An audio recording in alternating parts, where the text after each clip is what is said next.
Starting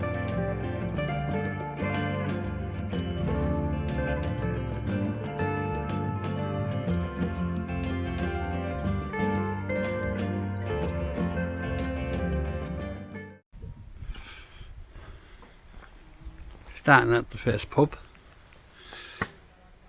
One of many, I hope. Too early for the pub though. Yeah. So let's get on moving. We're on your favourite walk, Freddie. Well, it was before I did the PCT.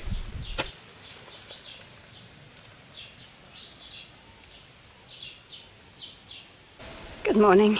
Good morning. We're off for a wee stroll. 268 miles of wee stroll. There and back again. No, just there. Getting the train back. Yeah. It is Friday the 13th. What better day to start a long hike fraught with difficulties? That train stopped at platform 13. Yeah. But the weather's okay. Ish. Yeah. We also have a little announcement to make. Thanks to one of our channel regulars, we now finally have trail names. Guess what mine is? No, you can't because I'm not live. It's COVID belly. Yes. We are no longer the Liverpool hikers. We are now COVID belly and Puff Puff Pant. I have absolutely no idea where that name came from, but if the shoe fits, as they say. Yeah, let's go for it.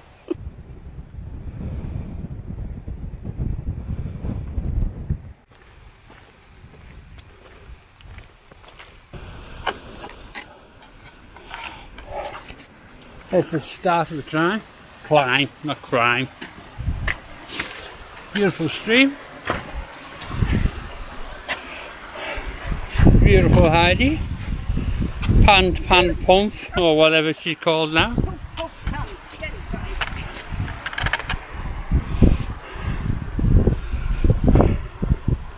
And the start of the uphill.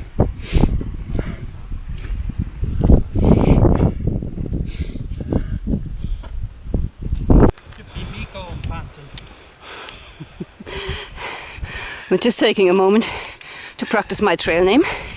Puff, puff, pant, puff. Yeah. Jacob's ladder is a ladder. It's also a little stone steppy things up. Some of them are a little bit more taller than would be comfortable, but on the plus side it doesn't get slippy. I mean, we've done this in icy conditions and it was fine to hike, so you know. Yeah, it's just when you got full backpack. Yeah. But look at this. Look at this view. I'm trying to stop my hands from shaking again. Isn't it beautiful out today? I'll take it out one. This is the Stove Snowy Matrix recommended.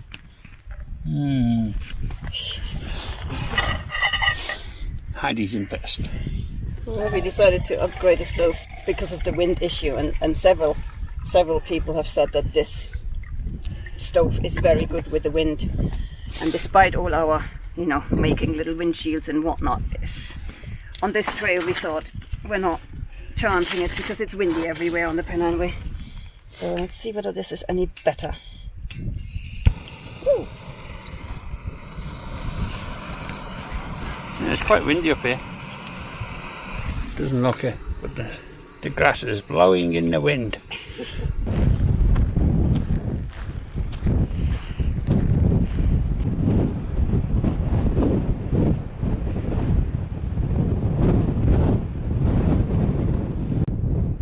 You see that? That is our famous upwards running waterfall here, the Kinder Downfall. If the wind catches it the right way, it runs upwards.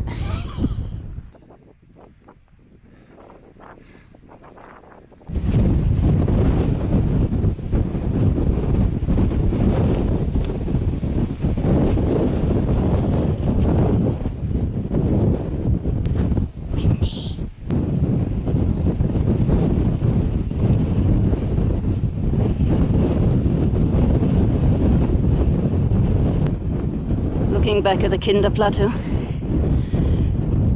the wind might just have dropped enough to be able to speak, but maybe not.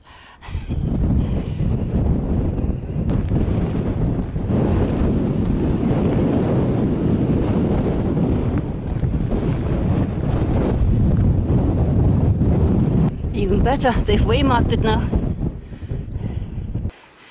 We reached a bit of a scrambly section on the way up to Bleaklow Head.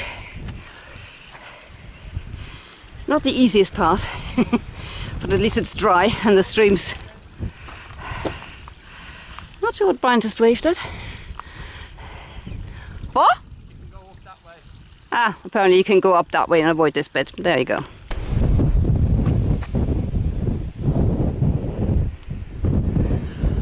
Bleaklow Head, marked by a stake stuck in a stack of stones. Now try saying that 10 times fast.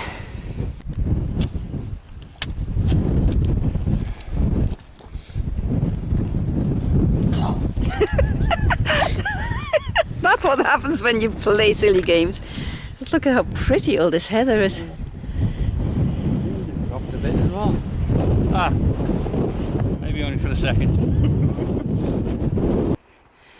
We're not far from Crowden now, or the turn off to Crowden. Crowden isn't actually on the Pennine Way. There's the reservoir. But yeah, this path for the last sort of, I don't know, 10-15 minutes has been, as you can see, skirting some very sheer drops.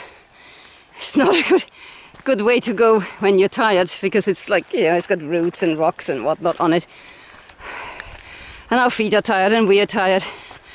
And it's quite a dangerous path on which to slip, let's put it that way. I think somebody made this guy do the Pennine Way with too much weight. Look at the size of his legs. How adorable is that? Little Stumpy. Big Stumpy. Little Okay, I'm going. Which one's the cutest? Me, obviously. Obviously. We dropped down to Tourside Reservoir now. We're about to go over the dam bit there to the other side, which is where we need to decide what to do with the rest of the day. The very short rest of the day. The idea originally was to hike about a mile out past Crowden. I'll just have to see whether we still have the legs for that, because we don't quite know how steep the hill is that we need to go up. I think it's this one here, which would be super steep. Brian thinks it might be somewhere further over there, which wouldn't be too bad, so we shall see.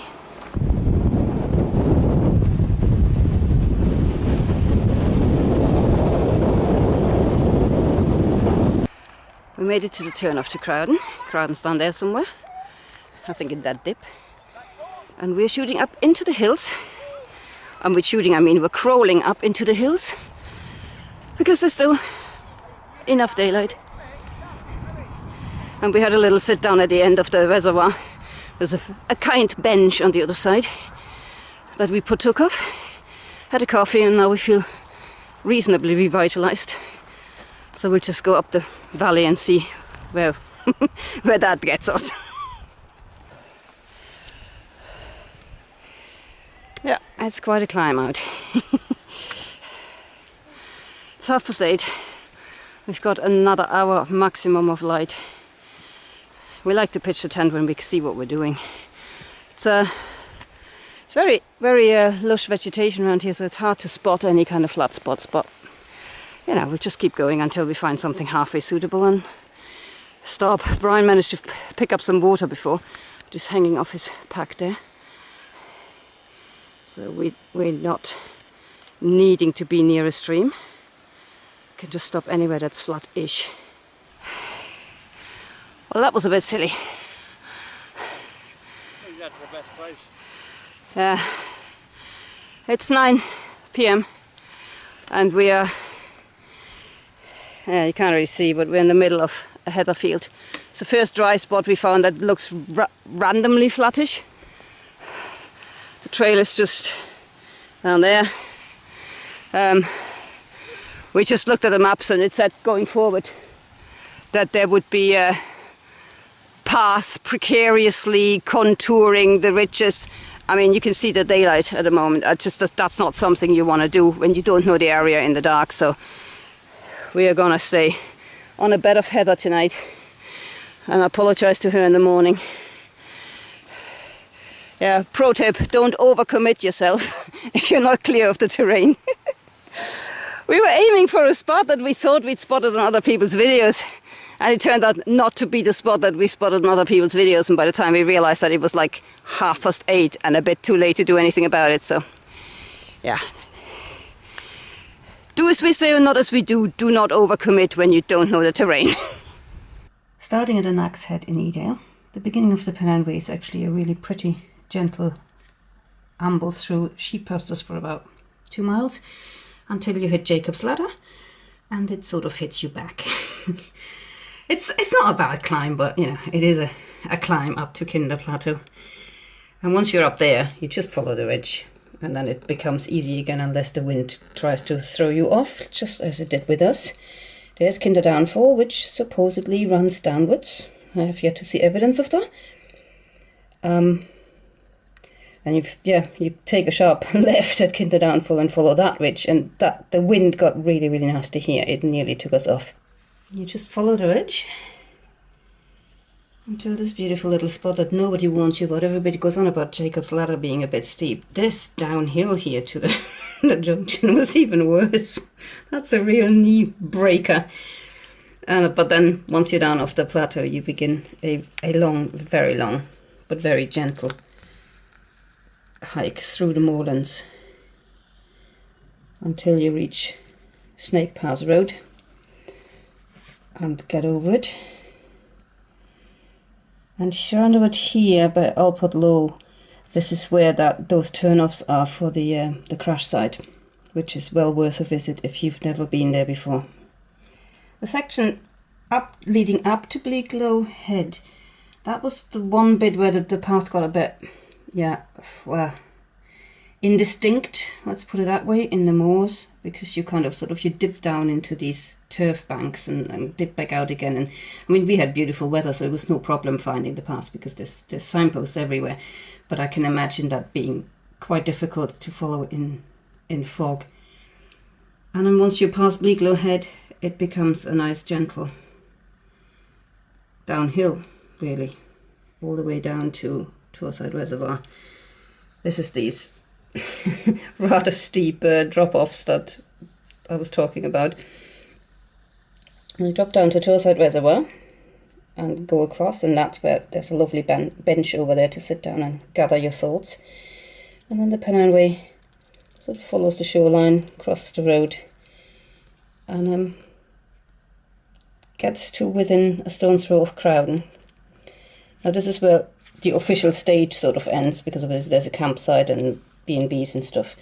We obviously decided to carry on against better judgment and start the climb out of Crowden.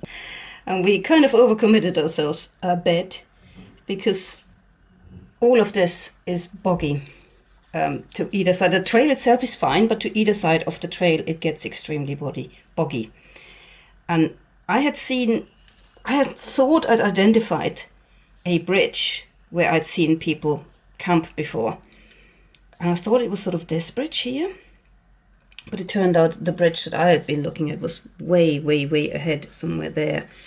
And we just couldn't find anywhere flat that wasn't completely boggy to pitch the tent. And we were running out of daylight really, really fast. So in the end, we ended up kind of right here at the crossing of, if I could read it, I could tell you, Oakencloth Brook. Yeah, right there where the Pennine Way crosses over. We just went left into the bushes, and there happened to be a slightly flattish bit, and that's where we stayed for the night.